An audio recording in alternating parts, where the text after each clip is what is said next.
वक्रतुंड महाकाय सूर्यकोटि समप्रभ निर्विघ्नं कुरु मे देवा सर्वकार्येषु सर्वदा। आप सभी का मेरे YouTube चैनल भक्ति सागर में पुनः स्वागत है। आज के अपने इस वीडियो में हम मकर संक्रांति पर सुने जाने वाली 5 मुख्य कहानियां सुनेंगे। आप पूरा पुण्य लाभ प्राप्त करने के लिए वीडियो को पूरा अवश्य देखें। वह सभी कहानियों को सुनकर भगवान श्री हरि का आशीर्वाद प्राप्त करें। आज का अपना वीडियो शुरू करने से पहले आप सभी से विनम्र प्रार्थना है, यदि आप मेरे चैनल पर नए आए हैं और अभी तक मेरे चैनल को सब्सक्राइब नहीं किया है तो व्रत त्योहारों से संबंधित सभी जानकारियां प्राप्त करने के लिए, सभी व्रत कथाएं सुनने के लिए तथा प्रतिदिन के महात्म्य स्मरण करने के लिए कृपया मेरे चैनल को सब्सक्राइब अवश्य करें। वीडियो यदि पसंद आता है तो लाइक एंड शेयर भी करें। आपके लाइक का मेरे लिए बहुत महत्व है। वीडियो यदि पसंद आता है तो कृपया लाइक और कमेंट भी किया कीजिए। आप सभी को मकर संक्रांति की ढेर सारी शुभकामनाएं। भगवान सूर्य नारायण वे प्रभु श्री हरि आप सभी पर अपनी कृपा दृष्टि सदा सर्वदा बनाए रखें। माघ मास में सूर्य के उत्तरायण जाने पर तथा सूर्य के मकर राशि में प्रविष्ट होने पर मकर संक्रांति का त्योहार मनाया जाता है। इस दिन से खर मास भी समाप्त हो जाता है। वह सभी शुभ कार्यों की शुरुआत हो जाती है। इस शुभ अवसर पर स्नान व दान का विशेष महत्व होता है। गंगा आदि पवित्र नदियों में स्नान करने से परम पुण्य की प्राप्ति होती है। वे जाने अनजाने में किए गए पापों से साधक को मुक्ति प्राप्त होती है। साथ ही गुड़, तिल, खिचड़ी, घी, वस्त्र आदि का दान करने से शुभ फलों की प्राप्ति होती है। वह मनुष्य की सभी मनोकामनाएं पूर्ण होती हैं। सबसे पहले हम गणेश भगवान का ध्यान करते हुए गणेश जी की एक कहानी सुनेंगे। एक बार भगवान गणेश बाल रूप में चुटकी भर चावल और 1 चम्मच में दूध लेकर पृथ्वी लोक में निकले। वे सबको अपनी खीर बनाने को कहते जा रहे थे, पर सबने उनकी बात को अनदेखा कर दिया। इसी दौरान एक गरीब बुढ़िया ने उनकी खीर बनाना स्वीकार कर लिया तथा एक भगोना चूल्हे पर चढ़ा दिया। इस पर गणेश जी ने घर का सबसे बड़ा बर्तन चूल्हे पर चढ़ाने को कहा। बुढ़िया ने बाल लीला समझते हुए घर का बड़ा भगोना चूल्हे पर चढ़ा दिया। कुछ देर बाद ही एक चमत्कार हुआ। गणेश जी के दिए चावल और दूध बढ़ गए और पूरा भगोना उससे भर गया। इसी बीच गणेश जी नहाने के बाद खीर खाने की बात कहते हुए वहां से चले गए। पीछे से बुढ़िया के पोता पोती आए तो भूख लगने पर बुढ़िया ने उन्हें वह खीर खिला दी। खीर बनते देख रही पड़ोसन को भी बुढ़िया ने कटोरा भरकर खीर दे दी। बेटे की बहू ने भी चुपके से 1 कटोरा खीर खाने के साथ 1 कटोरा खीर छिपा भी दी। इसके बाद भूख लगी तो बुढ़िया ने भी खाने के लिए खीर हाथ में ले ली और बोली, आजा रे गणेशा, खीर खा ले। तभी गणेश जी वहां पहुंच गए और बोले कि मैंने तो खीर पहले ही खा ली है। जब बुढ़िया ने पूछा कि आपने कब खीर खाई, तो वे बोले कि जब तेरे पोता पोती, पड़ोसन वे बहू ने खाई तभी मेरा पेट भर गया। इसके बाद जब बुढ़िया ने बाकी बची खीर के उपयोग के बारे में पूछा तो गणेश जी ने उसे नगर में बांटने को कहा। जब बुढ़िया ने खीर बांटी तो राजा को भी इसका पता चल गया। इस पर उसने बुढ़िया को अपने दरबार में बुला लिया। सारा माजरा जानकर उसने बुढ़िया का खीर का भगोना अपने पास मंगवा लिया। पर राजा के महल में जैसे ही वह पहुंचा तो उसमें कीड़े मकोड़े और जहरीले जानवर गिर गए। यह देख राजा ने वह बर्तन वापस बुढ़िया को दे दिया, जो उसके घर ले जाते ही वापस पहले जैसा हो गया। इसके बाद बुढ़िया ने फिर गणेश जी से बची हुई खीर के उपयोग के बारे में पूछा तो उन्होंने झोपड़ी के कोने में गाड़ देने को कहा। गणेश जी के कहे अनुसार बुढ़िया ने ऐसा ही किया। बुढ़िया रात को सो गई और गणेश जी उसकी झोपड़ी को लात मारते हुए अंतर्ध्यान हो गए। अगले दिन जब बुढ़िया उठी तो उसे अपनी झोपड़ी महल में बदली हुई और खीर के बर्तन में सोने जवाहरात भरे मिले। गणेश जी की कृपा जानकर बुढ़िया बहुत प्रसन्न हुई। हे गणेश जी महाराज, आपने जैसा फल बुढ़िया को दिया वैसा हम सबको देना। कथा कहने वाले, हुंकार भरने वाले और सुनने वाले के भंडारे भरे रखना। ओम गणेशाय नमः। आइए अब हम धर्मराज की कहानी सुनते हैं। पौराणिक कथा के अनुसार एक गांव में एक बुढ़िया रहती थी। वह खूब व्रत पूजन करती थी। जब उसकी उम्र पूरी हो गई तो उसे एक दिन यमदूत लेने आ गए और वह उनके साथ चली गई। रास्ते में चलते चलते एक गहरी नदी आई तो यमदूत ने उससे पूछा कि माई, तुमने गोदान किया है या नहीं। बुढ़िया ने तुरंत पूरी श्रद्धा से गाय का ध्यान किया तो गाय उसके समक्ष आ गई। फिर बुढ़िया उस गाय की पूंछ पकड़कर नदी आसानी से पार कर गई। कुछ देर बाद उसके रास्ते में काले कुत्ते आ गए। तब यमदूत ने कहा कि कुत्तों को खाना दिया था या नहीं। बुढ़िया ने फिर कुत्तों का ध्यान किया तो वे रास्ते से चले गए। बुढ़िया फिर से आगे बढ़ने लगी। तब उसके रास्ते में कौवे आ गए और उन्होंने उसके सिर में चोंच मारनी शुरू कर दी। तो यमदूत बोले कि किसी ब्राह्मण की बेटी के सिर में तेल लगाया था या नहीं। बुढ़िया ने फिर ब्राह्मण की बेटी का ध्यान किया तो कौवे वापस चले गए। कुछ आगे बढ़ने पर बुढ़िया के पैर में कांटे चुभने लगे। यमदूत बोले कि खड़ाऊ का दान किया था या नहीं। बुढ़िया ने उनका ध्यान किया तो खड़ाऊ उसके पैरों में आ गई। बुढ़िया फिर आगे बढ़ी तो फिर चित्रगुप्त जी ने यमराज से कहा कि आप यहाँ किसे लेकर आए हो। तब यमराज जी बोले कि बुढ़िया ने दान पुण्य तो बहुत किए हैं, लेकिन उन्होंने अपने जीवन में धर्मराज जी के लिए कुछ नहीं किया, इसलिए आगे के द्वार इसके लिए बंद हैं। धर्मराज की सारी बात सुनने के बाद बुढ़िया बोली कि आप मुझे सिर्फ 7 दिन के लिए धरती पर वापस भेज दें। मैं पूरी श्रद्धा से धर्मराज जी का व्रत और उद्यापन करके वापस यहाँ लौट आऊंगी। यमराज ने उन्हें धरती पर वापस भेज दिया। बुढ़िया अपने गांव गई और गांव वालों ने उसे भूतनी समझकर अपने घर के दरवाजे बंद कर दिए। वह जब अपने घर गई तो उसके बहू बेटे ने भी डर के मारे दरवाजे बंद कर दिए। बुढ़िया ने कहा कि मैं भूतनी नहीं हूँ, मैं तो धर्मराज जी की आज्ञा से सिर्फ 7 दिन के लिए धरती पर वापस आई हूँ। इन 7 दिनों में मैं धर्मराज जी का व्रत और उद्यापन करूंगी, जिससे मेरे लिए परलोक के रास्ते खुल जाएंगे। बुढ़िया की बातें सुनकर बहू बेटे उसके लिए पूजा की सामग्री ले आए, लेकिन जब बुढ़िया कहानी कहती है तब वह हुंकारा नहीं भरते, जिससे बुढ़िया बाद में अपनी पड़ोसन को कहानी सुनाती है और वह हुंकारा भरती है। इस तरह से 7 दिन धर्मराज की विधि विधान, व्रत पूजा और उद्यापन करने के बाद धर्मराज जी बुढ़िया को लेने के लिए विमान भेजते हैं। स्वर्ग से आए विमान को देख उसके बहू बेटों के साथ सारे गांव वाले भी स्वर्ग जाने को तैयार हो गए। बुढ़िया ने कहा, तुम कहाँ तैयार हो रहे हो? मेरी कहानी तो सिर्फ मेरी पड़ोसन ने सुनी है, इसलिए वही मेरे साथ जाएगी। तब सारे गांव वाले बुढ़िया से धर्मराज जी की कहानी सुनाने का आग्रह करने लगे। तब बुढ़िया ने उन्हें भी कहानी सुना दी। कहानी सुनने के बाद गांव के सभी लोग विमान में बैठकर स्वर्ग जाते हैं तो धर्मराज जी कहते हैं, मैंने तो विमान केवल बुढ़िया को लाने के लिए भेजा था। तब बुढ़िया माई ने कहा कि हे धर्मराज जी, मैंने अपने जीवन में जो भी पुण्य किए हैं उनमें से आधा भाग मैं अपने गांव वालों को देना चाहती हूँ। इस तरह से धर्मराज ने ग्रामवासियों को भी स्वर्ग जाने की आज्ञा दे दी।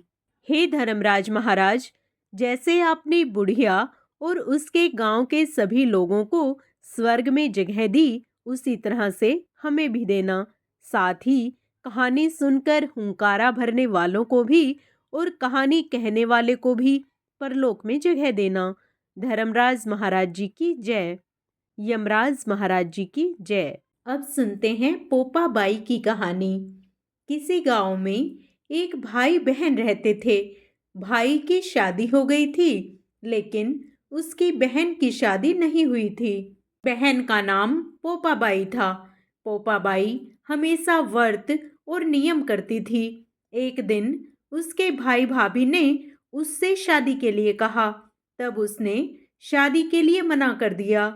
उसने अपने भाई भाभी से कहा कि मेरे रहने के लिए गांव के बाहर एक झोपड़ी बनवा दो, मैं उसी में रहकर अपना जीवन व्यतीत कर लूंगी। और उसके बाद उसने गांव के सभी लोगों से कहा, हे गांव वालों, आप लोग अपने अपने गाय बछड़े को मेरी झोपड़ी के पास घास चरने के लिए छोड़ दिया करो। मैं सभी के गाय बछड़ों की देखभाल किया करूंगी। जो भी बचा खुचा खाना हो वो भेज देना, मैं वही खाकर रह लूंगी। इस तरह बहुत दिन बीत गए। एक दिन उस देश का राजा शिकार खेलने जंगल को जा रहा था कि उसकी नजर गांव के बाहर बनी पोपा बाई की झोपड़ी पर पड़ी। राजा झोपड़े के पास जाकर आवाज लगाने लगा, यहाँ कौन रहता है? जब कोई भी उत्तर नहीं मिला तो झोपड़े के दरवाजे को खटखटाने लगा। खटखटाने की आवाज सुनकर पोपा बाई ने अंदर से ही पूछा, बाहर कौन है? बार बार दरवाजा क्यों खटखटा रहे हो? क्या काम है? तब राजा ने उत्तर दिया, मैं इस देश का राजा हूँ, मैं तुमसे विवाह करना चाहता हूँ। पोपा बाई ने कहा, अपने महल को लौट जाओ, मैं पराये पुरुष का मुंह नहीं देखती। लेकिन राजा ने उसकी बात पर ध्यान नहीं दिया और बलपूर्वक पोपा बाई को उठा अपने घोड़े पर बैठाकर महल की ओर चल पड़ा। पोपा बाई ने राजा को श्राप दिया, हे राजा, तेरा राजपाट सब नष्ट हो जाएगा। महल में पहुंचकर राजा ने अपनी रानियों से सारी बात बताई। पूरी बात सुनकर रानियों ने राजा से अनुरोध किया कि पोपा बाई को सही सलामत उसकी झोपड़ी में छोड़ आए। रानियों के कहे अनुसार राजा पोपा बाई को उसकी झोपड़ी पर छोड़ने चल पड़ा। रास्ते में पाप की नदी आई जिसमें राजा डूब गया। पोपा बाई मृत्यु के बाद धर्मराज के दरबार में पहुंची। वहां धर्मराज ने उसे स्वर्ग का राज दिया। कुछ समय बाद किसी गांव के एक सेठ सेठानी की मृत्यु हुई। वे दोनों मृत्यु लोक से स्वर्ग लोक को आए, लेकिन स्वर्ग का दरवाजा बंद पड़ा था। उन दोनों ने धर्मराज जी से स्वर्ग का दरवाजा खोलने के लिए विनती की। तब धर्मराज ने कहा, इस पर पोपा बाई का राज है। सेठ सेठानी ने कहा, हम पोपा बाई को नहीं जानते। तब धर्मराज ने कहा कि मैं तुम दोनों को 7 दिन के लिए मृत्यु लोक में भेजता हूँ। वहां जाकर 8 खोपरा से राई भरकर 5 कपड़ा ऊपर रखकर कहानी सुनना और उद्यापन करना और इस प्रकार कहना, राज है पोपा बाई का, लेखा लेगी राई राई का। बोलो पोपा बाई की जय। अब हम मकर संक्रांति पर सुने जाने वाली धरती माता की कहानी सुनते हैं। एक माँ थी, उसके एक बेटा और एक बेटी, दोनों छोटे छोटे थे। माँ बहुत गरीब थी। वह मजदूरी करके अपना गुजारा चलाती थी। धीरे धीरे बच्चे बड़े होने लगे। बेटी शादी के योग्य होने लगी। माँ बूढ़ी हो गई। माँ ने बेटे से कहा, बेटा, तेरी बहन बड़ी हो गई है, अतः तुम्हारे जैसा घर वर देखकर उसकी शादी करना। ऐसा कहकर माँ तो कुछ दिनों में मर गई। भाई गांव गांव घूमा, लेकिन बहन के योग्य कोई वर नहीं मिला। वह घूम घूम कर थक गया। बैठे बैठे उसने सोचा कि मैं ही इससे शादी कर लूं। ऐसा सोचकर वो चुनरी और सामान लाया। बहन ने कहा, यह सब सामान क्यों लाया है भाई? भाई बोला, तेरी शादी है। मोहल्ले वालों ने बहन से कहा कि तुम्हारा भाई ही तुमसे शादी कर रहा है। बहन ने भाई से पूछा, मेरी शादी किससे कर रहे हो? भाई कुछ नहीं बोला तो बहन समझ गई। उसने एक लोटा लिया, चुनरी ली, और चप्पल पहनकर जंगल में रवाना हुई। गाय के ग्वालों ने पूछा, वन में क्यों जा रही हो? वह कुछ नहीं बोली। वन में जाकर धरती माँ को पुकारने लगी। बोली, हे माँ, तुम ही मेरी लाज रखना, नहीं तो अन्याय हो जाएगा। मैं क्या करूं? मुझे अपनी गोद में ले लो, नहीं तो यहाँ पर मर जाऊंगी। धरती माँ फटी तो बहन ने एक तरफ लोटा, चुनड़ी, चप्पल रख दिए और वह धरती में जाने लगी। इतने में दौड़ता हुआ भाई वन में आया और ग्वालों से पूछा कि उसकी बहन किस तरफ गई है। ग्वालों ने कहा, तेरी बहन उधर गई है। वह बहन बहन पुकारता हुआ दौड़ा तो बहन धरती माँ के अंदर समा रही थी। थोड़े बाल बाहर दिख रहे थे। उसने बहन के बाल मुट्ठी में पकड़े और रोने लगा। बहन, तू सत के लिए धरती माँ की गोद में समा गई। मेरी बुद्धि भ्रष्ट हो गई थी। माँ का वचन निभाने के लिए मेरे जैसा कोई वर नहीं मिला, इसलिए ऐसा विचार आया। पर धरती माँ ने सत्य के लिए बेटी को अपने में समा लिया। जो बाल बाहर थे वो दूब बन गए। इसलिए औरतें कहानी सुनती हैं और लोटा, चप्पल, चुनड़ी, एक बर्तन में हरे मूंग, एक लड्डू कुंवारी कन्या को देंगी। उसको धरती माता सदा सुखी रखेंगी। बोलो धरती माता की जय। अब हम राई दामोदर की कहानी सुनते हैं। दो माँ बेटियां थी। बेटी का नाम राई था। वह बहुत सुंदर व सुशील थी। भगवान कृष्ण की पक्की भक्त थी। एक बार भगवान कृष्ण उसकी परीक्षा लेने हेतु डांसरिया बेचने वाले बनकर आए और आवाज देने लगे। आवाज सुनकर राई अपनी माँ से बोली, मुझे भी डांसरिया चाहिए। माँ बोली, मैं पैसे कहाँ से लाऊं? बाजरी है, वो ले जा। बाजरी के भगवान ने फूंक मारी तो फूंक उड़कर राई की आंख में गई। राई जोर जोर से रोने लगी। भगवान वहां से अंतर्ध्यान हो गए। वैद का रूप धारण कर वहां आ गए और आवाज देने लगे। राई की माँ बाहर आई और बोली, वैद जी, मेरी बेटी की आंख में फूस गिर गया है, उसे निकाल दो। भगवान बोले, अगर मैं फूस निकालूं तो उसका विवाह मेरे साथ करना पड़ेगा। राई की माँ तैयार हो गई। सगाई कर दी। कार्तिक शुक्ला ग्यास के दिन विवाह निश्चित किया। माँ सोचने लगी, बेटी को क्या दूंगी। सोने की दुकान पर जाकर बोली, मेरी राई के लिए लौंग व बिछिया घड़ दे। सुनार बोला, मुझे समय नहीं है, मैं तो कृष्ण भगवान के गहने घड़ रहा हूँ। हलवाई वे बनिया वो जहां भी गई उसको यही जवाब मिला। माँ तो घर आ गई, अब क्या करे। वो घर आई, झोपड़ी महल में बदल गई। आनंद हो गया। ठाठ से विवाह की तैयारियां होने लगी। भगवान बारात लेकर आए। माँ ने खूब ठाठ से राई का विवाह भगवान कृष्ण के साथ कर दिया।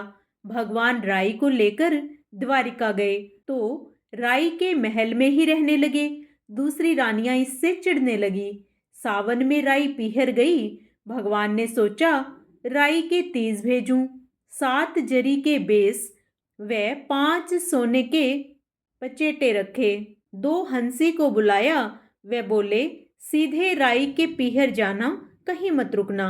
राधा रुक्मन को पता चला तो उन्होंने हंसों को अपने महल में बुलाकर कहा, थोड़े मोती चुग दो। हंस आ गए, मोती चुगने लगे। राधा रुक्मन ने सारा सामान निकाल उसमें फटे पुराने कपड़े और 5 कांटे बांध दिए। पोटली हंसों को दे दी। हंस सामान लेकर राई के पास गए। राई खुशी से नाचने लगी। जैसे ही पोटली खोली, 5 उंगलियों में 5 कांटे चुभ गए। राई दुखी हुई। सावन खत्म हुआ तो भगवान लेने आए। राई भगवान से बोली नहीं। भगवान आए तो राई दूर दूर ही जाए। भगवान ने सोचा, कोई तो बात है। राई फिर भी नहीं बोले। इतने पर भी राई भगवान को अपने महल में ही जिमाती, भोजन में दही जरूर देती। एक दिन बिल्ली भगवान की दही खा गई। अब राई दही कहाँ से रखे। भगवान गुजरी बनकर दही बेचने आ गए। राई नीचे जाकर बोली, थोड़ा दही दे दो। गुजरी रूपी भगवान बोले, राई तुम उदास क्यों हो? हमने सुना आप भगवान से नाराज हैं। राई बोली, तुझे क्या मतलब, तू जा। तो गुजरी रूपी भगवान बोले, हम सहेली जैसी हैं, तो मन की बात कहो, मैं किसी को नहीं कहूंगी। राई ने सारी बात कही। सुनते ही भगवान को अचंभा हुआ और वे असली रूप में आ गए और बोले, ये कैसे हुआ? मैंने तो जरी के बेस वे सोने के पचेटे भेजे थे। भगवान ने हंसों को बुलाकर पूछा, तुम कहीं रुके तो नहीं? हंस बोले, राधा रुक्मण के महल में रुके और कहीं नहीं रुके। भगवान ने राधा रुक्मण को बुलाया और पूछा, आपने ऐसा क्यों किया? वो बोली, आप हमारे महल नहीं पधारे, इसलिए हमने ऐसा किया। भगवान बोले, आप हमको प्रेम से बुलाते तो हम जरूर आते।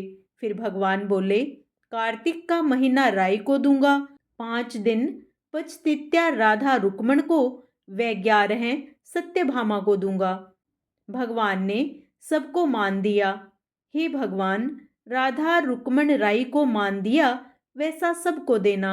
घटती को पूरी कर जो, पूरी का प्राण छोड़ जो, भूल चूक माफ कर जो। अब हम सभी कथाओं का पुण्य लाभ पाने के लिए अंत में लपसी और तपसी की कहानी सुनेंगे। लपसी और तपसी 2 भाई थे। इनमें लपसी सवा सेर लापसी बनाकर भगवान को भोग लगाकर खुद खा लेता था, जबकि तपसी भगवान की तपस्या में ही लगा रहता। एक दिन दोनों में इस बात को लेकर विवाद हो गया कि दोनों में भगवान का बड़ा भक्त कौन है। लपसी ने कहा कि सवा सेर लापसी का भोग लगाने पर वह बड़ा भक्त है और तपसी तपस्या करने की वजह से खुद को भगवान का बड़ा सेवक मानता था। तभी वहां से गुजर रहे नारद मुनि ने उन्हें देख लिया। पूछने पर उन्होंने अपने विवाद का कारण उन्हें बताया। तब नारद जी ने कहा कि इसका फैसला वे कर देंगे। अगले दिन जब लपसी और तपसी अपनी अपनी भक्ति में लग गए तो नारद जी ने चुपके से सोने की 2 भारी अंगूठियां दोनों के सामने रख दी। जब लपसी की नजर अंगूठी पर पड़ी तो उसने कोई ध्यान नहीं दिया, लेकिन तपसी ने तपस्या करते हुए चुपचाप उसे घुटनों के नीचे दबा लिया। इसके बाद जब नारद जी वहां आए तो उन्होंने हम में से कौन बड़ा है यही प्रश्न फिर से किया, जिसे सुन नारद जी ने तपसी को खड़ा होने के लिए कहा। खड़े होते ही तपसी के नीचे दबी अंगूठी नीचे गिर गई, जिसके बाद नारद जी ने तपसी से कहा कि तपस्या करने पर भी तुम्हारे मन में चोर है, जबकि भगवान को भोग लगाकर खुद ही जीवने वाले लपसी में यह भावना नहीं है, इसलिए तुम दोनों में से लपसी बड़ा है। यह सुनकर तपसी शर्मिंदा होकर नारद जी के चरणों में गिर पड़ा और अपनी तपस्या का फल मिलने का उपाय पूछा। तब नारद जी ने कहा कि यदि कोई गायें, कुत्ते और बेसहारा जानवरों की रोटी नहीं बनाएगा, गरीबों को भोजन कर दक्षिणा नहीं देगा और दिए से दिया जलाएगा, तो उसके पुण्यों का फल तुम्हें मिलेगा। इसी तरह यदि कोई सारी कहानी सुनकर तुम्हारी कथा नहीं सुनेगा तो उसका पुण्य फल भी तुम्हें ही मिलेगा। उसी समय से प्रत्येक व्रत कथा के अंत में लपसी व तपसी की कथा अवश्य सुनी जाती है। मकर संक्रांति पर तथा माघ मास के स्नान के बाद प्रतिदिन ये कहानियाँ सुनने से पुण्य लाभ की प्राप्ति होती है। आप इन्हें अवश्य सुनें। हरे कृष्णा, राधे राधे।